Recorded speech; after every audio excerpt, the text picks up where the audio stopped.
વિદ્યાર્થી મિત્રો, અમારી યુટ્યુબ ચેનલ ટીચિંગ મેથ્સ એલજીમાં આપનું હાર્દિક સ્વાગત છે। જો મિત્રો તમે અમારી ચેનલમાં નવા હો તો ચેનલને સબસ્ક્રાઇબ કરવા વિનંતી, જેથી તમને જે નવી અપડેટ આવે છે તે અપડેટ મળતી રહે।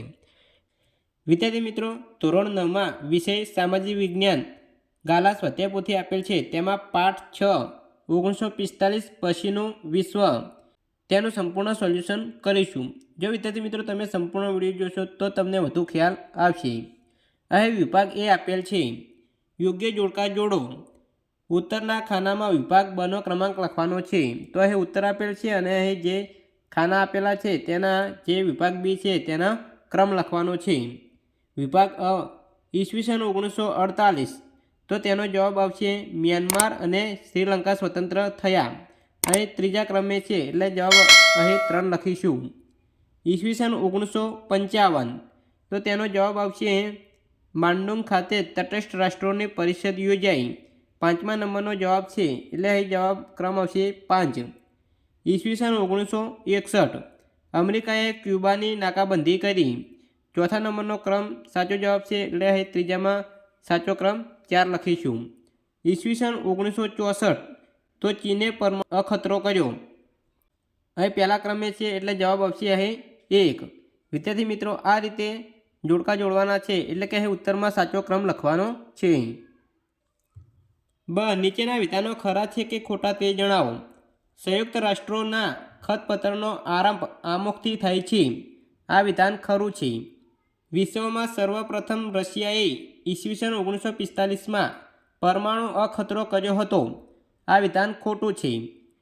સોવિયેત સંઘ અને સામ્યવાદીથી બચવા અમેરિકાની પ્રેરણાથી નાટો સંગઠન રચાયું હતું। આ વિધાન ખરું છે। સોવિયેત યુનિયને એપ્રિલ 1948માં બર્લિનની નાકાબંધી કરી હતી। આ વિધાન ખરું છે।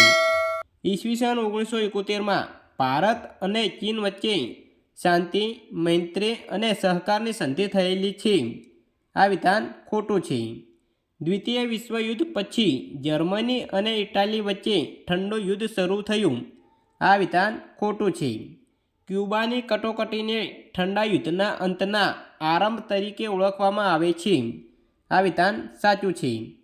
ભારતે હંમેશા નિઃશસ્ત્રીકરણની હિમાયત કરી છે। આ વિધાન સાચું છે। પ્રશ્ન 3, નીચેના પ્રશ્નોના 1-2 શબ્દોમાં ઉત્તર લખો। 24 ઓક્ટોબર 1945ના રોજ કઈ વિશ્વ સંસ્થાની સ્થાપના થઈ? સંયુક્ત રાષ્ટ્રો યુએનની। દ્વિતીય વિશ્વયુદ્ધ પછી ઉત્તર એટલાન્ટિક મહાસાગરના કિનારે આવેલા દેશોએ કયું લશ્કરી સંગઠન રચ્યું? જવાબ આવશે નાટો। દ્વિતીય વિશ્વયુદ્ધ પછી દક્ષિણ અને પૂર્વ એશિયાના દેશોએ કયું લશ્કરી સંગઠન રચ્યું?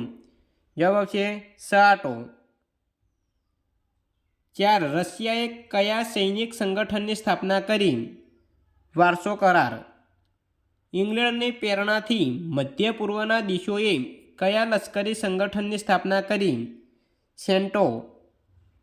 ઈસવીસન 1961-62માં ક્યુબાની નાકાબંધી કોણે કરી? અમેરિકાએ।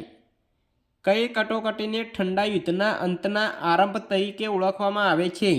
ક્યુબાની। ભારતે હંમેશા શાની હિમાયત કરી છે? નિઃશસ્ત્રીકરણની। ઈસવીસન 1998માં ભારતે કયા સ્થળે સફળ પરમાણુ અખતરો કર્યો હતો?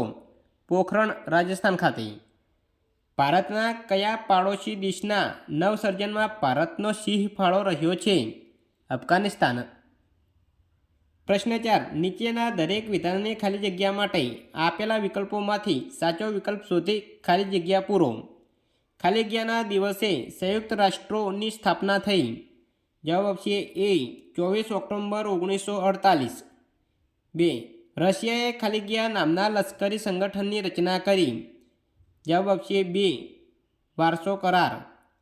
3, ખાલી જગ્યાની કટોકટીને ઠંડા યુદ્ધના અંતના આરંભ તરીકે ઓળખવામાં આવે છે। જવાબ આવશે બી, ક્યુબા। 4, ભારતની વિદેશ નીતિનું મુખ્ય ધ્યેય વિશ્વમાં ખાલી જગ્યા જાળવવામાં આવ્યું છે। જવાબ આવશે બી, શાંતિ અને સલામતી। 5, ભારતના પ્રથમ વડાપ્રધાન ખાલી જગ્યાના નેતૃત્વ હેઠળ ભારતે બિન જોડાણની વિદેશ નીતિ અપનાવી? જવાબ આપશે એ. પંડિત જવાહરલાલ નહેરુ.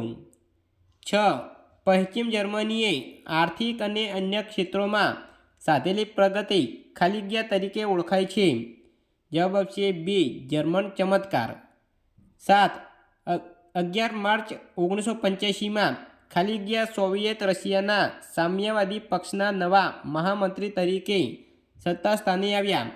જવાબ આપશે એ. મિખાઇલ ગોર્બોચોવ. 8. ખાલી જગ્યા એ ભારતની વિદેશ નીતિનો મુખ્ય સિદ્ધાંત છે? સી. વિશ્વ શાંતિ. 5. નીચેના પ્રશ્નો માટે આપેલા વિકલ્પોમાંથી સાચો વિકલ્પ શોધીને લખો.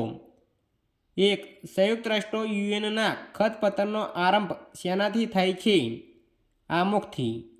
ઘણા વિદ્વાનો કઈ ઘટનાને ઠંડા યુદ્ધની શરૂઆત માને છે? બર્લિનની નાકાબંધીને. ભારતમાં બિનજોડાણની વિદેશ નીતિના પ્રવર્તક કોણ હતા? પંડિત જવાહરલાલ નહેરુ. સોવિયેત યુનિયનના નેતૃત્વ હેઠળના દેશો કઈ વિચારધારામાં માનતા હતા? સામ્યવાદી. ક્યુબાની નાકાબંધી કયા દેશે કરી? અમેરિકાએ. બર્લિન કયા દેશની રાજધાની છે? જર્મની. એશિયા ખંડમાં સૌપ્રથમ કયા દેશે આઝાદી મેળવી?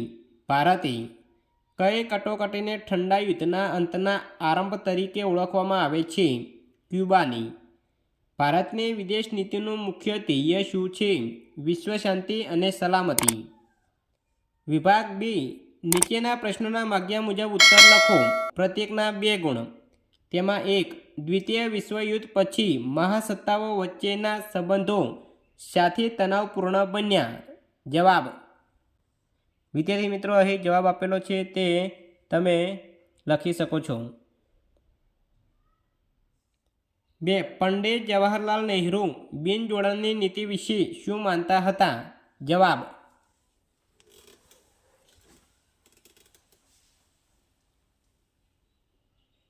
3. પરમાણુ બિન પ્રસાર સંધિ એટલે શું?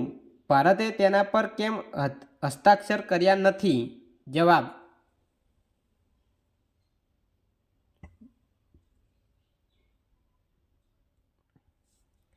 'બિનજોડાણની નીતિનો અર્થ સમજાવો. જવાબ.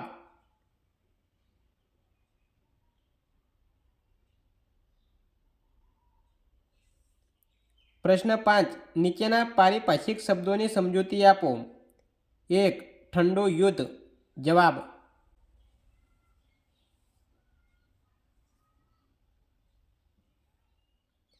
2. બર્લિનની નાકાબંધી. જવાબ.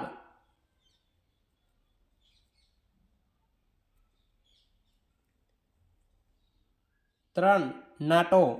જવાબ.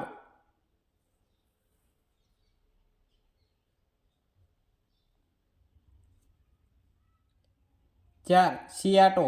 જવાબ.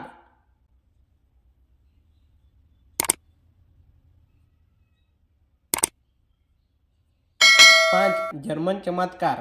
જવાબ.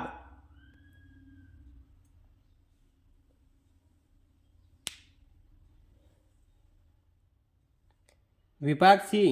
નીચેના પ્રશ્નોના માગ્યા મુજબ ઉત્તર લખો. પ્રત્યેકના 3 ગુણ. તેમાં પ્રશ્ન 1. ટૂંક નોટ લખો. બર્લિનની નાકાબંધી. જવાબ.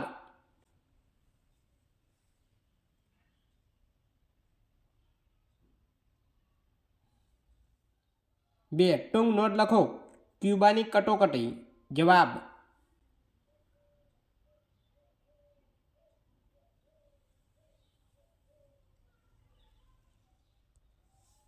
3. સંયુક્ત રાષ્ટ્રોના હેતુઓ જણાવો. જવાબ.